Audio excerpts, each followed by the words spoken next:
Arabian മണലാരണത്തിലെ തപിക്കുന്ന വെയിലിൽ ചരിത്രം വഴിമാറാൻ പോകുന്ന ഒരു നിമിഷം.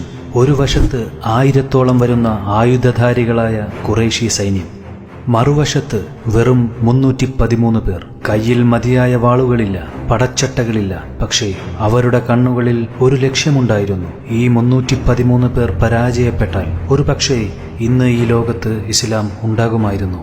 നമുക്ക് നോക്കാം. ഹിജ്റ 2-ാം വർഷം റമദാൻ 17.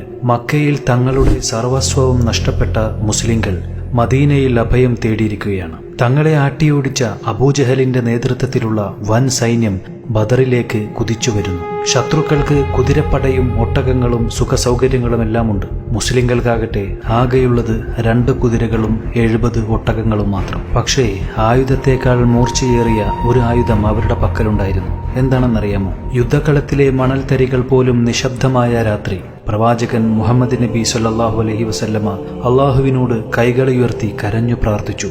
അള്ളാഹുവേ, ഈ ചെറിയ സംഘം ഇന്ന് തകർന്നാൽ നാളെ നിന്നെ വണങ്ങാൻ, നിനക്ക് സുജൂദ് ചെയ്യാൻ ഈ ഭൂമിയിൽ ആരും ബാക്കിയുണ്ടാവില്ല.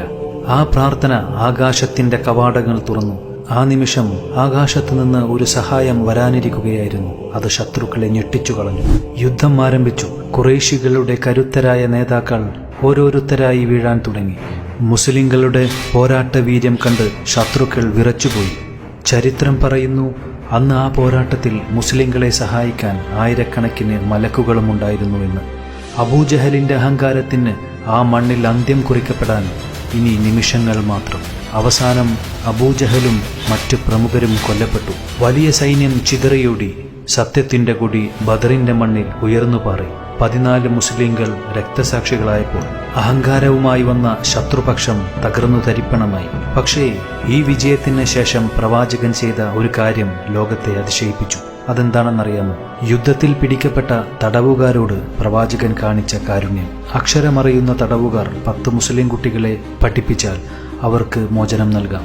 യുദ്ധം വെറും ചോരപ്പുഴയല്ല, മറിച്ച് അറിവിലേക്കും നീതിയിലേക്കുമുള്ള വഴിയാണെന്ന് ബദർ തെളിയിച്ചു. 313 പേർക്ക് ആയിരങ്ങളെ തോൽപ്പിക്കാമെങ്കിൽ, നിശ്ചയദാർഢ്യമുണ്ടെങ്കിൽ നമുക്കും ഏതൊരു പ്രതിസന്ധിയെയും മറികടക്കാം.